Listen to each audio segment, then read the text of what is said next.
Para que a prova da vossa fé, muito mais preciosa do que o ouro que perece e é provado pelo fogo, se ache em louvor e honra e glória na revelação de Jesus Cristo.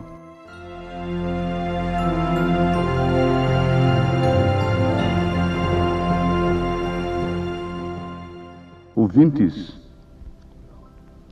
como cristãos que somos, a única opinião em relação à vida cristã, aos céus, a Deus que devemos aceitar é a opinião própria de Deus através de Sua palavra, através das Escrituras Sagradas. Porque Deus inspirou, foi a Pedro, João, Paulo, para dar respostas àqueles que perguntassem o que deveriam fazer para serem salvos. Ora, Pedro tinha a chave dos céus. E ninguém pode negar isto, que de fato São Pedro tinha a chave dos céus em suas mãos. Como todo verdadeiro mensageiro de Deus tem a chave dos céus em suas mãos. Essas chaves são as Escrituras Sagradas. Era um homem que reconhecia pelo Espírito Santo o que estava se cumprindo naquele dia, naquele momento, como ele disse, isso é o que disse Joel, o profeta Joel. Então ele tinha resposta para o povo. Que faremos, varões e irmãos? Ele respondeu: cada um de vós seja batizado em nome de Jesus Cristo.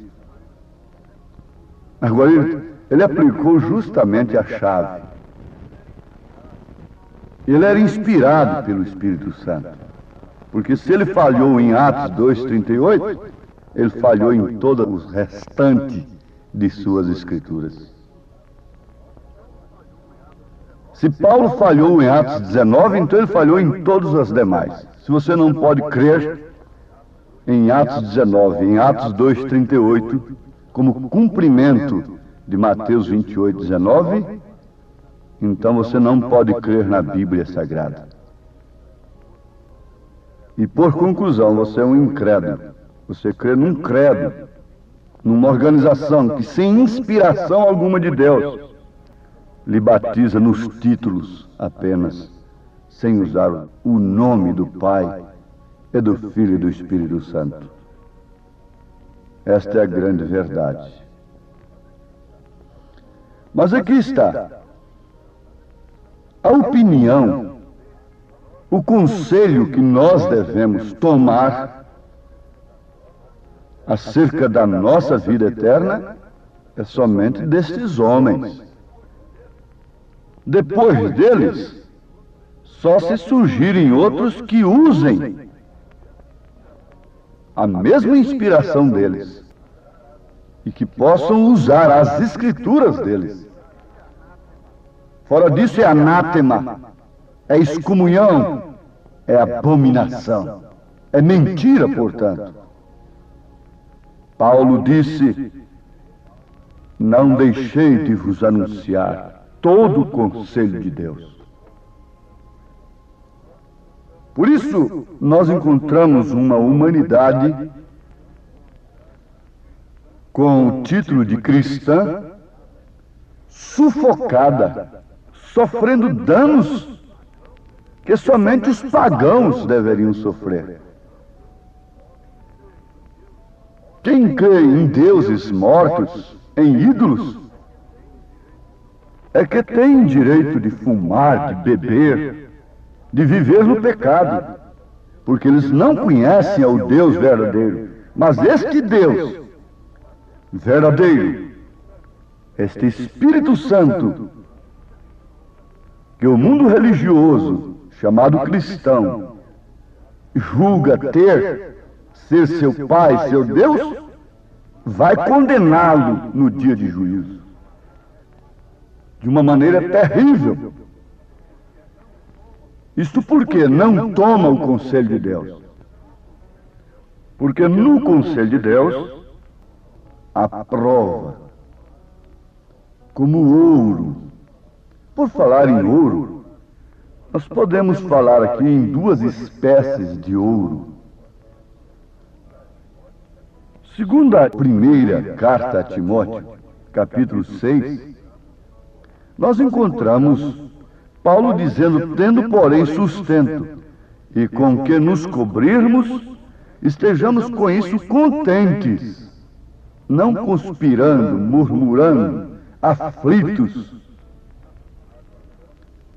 Mas o apóstolo continua: mas os que querem ser ricos caem em tentação e em laço e em muitas concupiscências loucas e nocivas, que submergem os homens na perdição e ruína. Porque o amor do dinheiro é a raiz de toda espécie de males. E nessa cobiça, alguns se desviaram da fé e se traspassaram a si mesmos com muitas dores. Porque o amor do dinheiro, do ouro terreno, é a raiz de toda espécie de males. E nessa cobiça, alguns se desviaram da fé e se traspassaram a si mesmos com muitas dores. As nações estão traspassadas com muitas dores. Por que causa, nações? Por qual causa, homens? A humanidade está traspassada, crucificada, gemendo, e não há nada que lhe satisfaz, nunca está contente com o que tem. É por causa de Jesus Cristo? É por causa do Evangelho que temos? Há um conselho do próprio Jesus Cristo, em Apocalipse capítulo 3, versículo 18, endereçado especialmente a esta era em que estamos vivendo.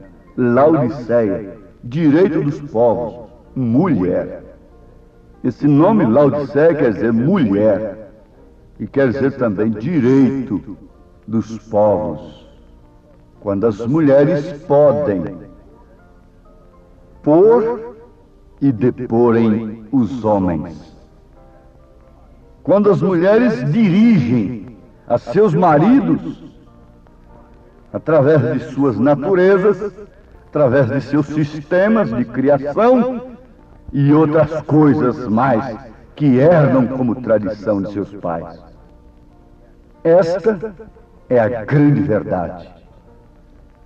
Agora, segundo o profeta, aí está um montão de homens sem espinhaços. Mas Jesus Cristo vem e diz: aconselho-te que de mim compres ouro provado no fogo, para que te enriqueças, e vestidos brancos, para que te vistas, e não apareça vergonha na tua nudez, e que unjas os teus olhos com colírio, para que vejas. Apocalipse, capítulo 3, verso 18. Aconselho-te que de mim compres ouro provado no fogo. Aqui está um conselho. É um conselho apenas. Agora, aceita conselho quem quer aceitar. Deus dá o seu conselho, mas não obriga ninguém, a quem quer que seja, nem a mulher, nem a homem, a cumprir, obedecer o seu conselho. Ele apenas dá o conselho. Compres de mim ouro refinado pelo fogo. Isto é, sofra alguma coisa por mim. Sofra alguma coisa pelo bom senso, pela verdade. Compres de mim ouro refinado pelo fogo, para que te enriqueças. O problema não é enriquecer, o problema não é sustentar um nível balofo, sacrificial, um jugo imposto pela vaidade, imposto pela ganância. Ora, muito melhor a riqueza de Cristo do que a riqueza mundana. Muito melhor. Milhões e bilhões de vezes. Muito melhor e muito maior. As riquezas de Cristo. Mas tem que ser comprada. Ora, este povo a quem Jesus Cristo está se referindo, a quem São Pedro se refere, tem abundância de ouro, mas não ouro de boa qualidade. Ele está se referindo à igreja, à era, e ela tem muito ouro e muita prata, o que Pedro não teve. Ele disse: eu não tenho ouro e nem prata. Pedro não teve uma coroa de ouro. Não. Ele disse para o aleijado, para o coxo na porta formosa do templo: não tenho ouro e nem prata, mas aquilo que tenho, isso te dou. Em nome de Jesus Cristo, levanta-te e anda. Ele tinha poder, ele tinha riqueza de Cristo, do nome do Senhor. Mas a este povo que Jesus está dirigindo, a esta igreja que diz que é rica, porque tem muito ouro e muita prata, ela tem um ouro que não é de boa qualidade. É um ouro que foi comprado com vidas de homens que ela destruiu.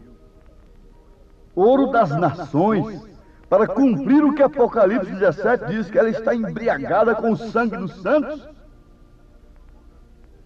Vejam Apocalipse 17. E que os reis da terra têm levado presentes para ela.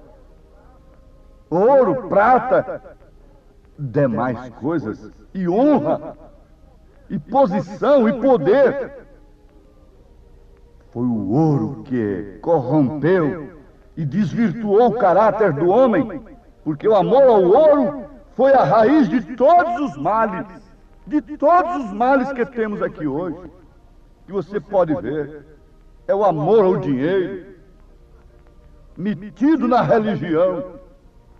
Aí está a coisa, à luz da palavra, como ela é, sem nenhuma diferença. Mas a classe de ouro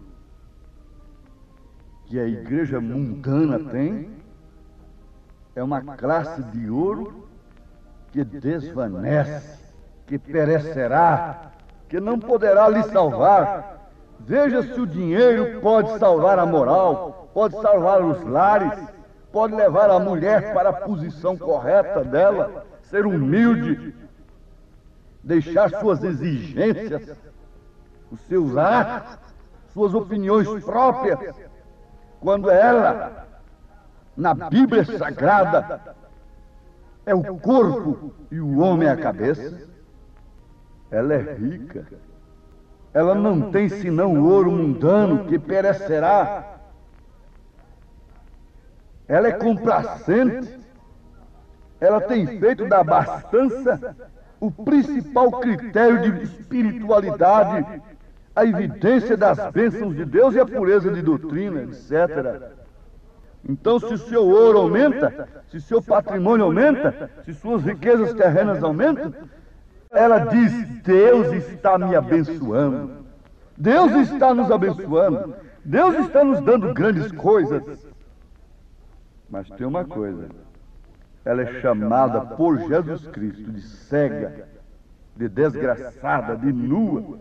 Então ele volta e lhe dá o conselho: compres de mim ouro refinado pelo fogo, isto é, caráter aperfeiçoado no sofrimento, pelo nome de Jesus Cristo, pela verdade, pelo critério verdadeiro da vida cristã.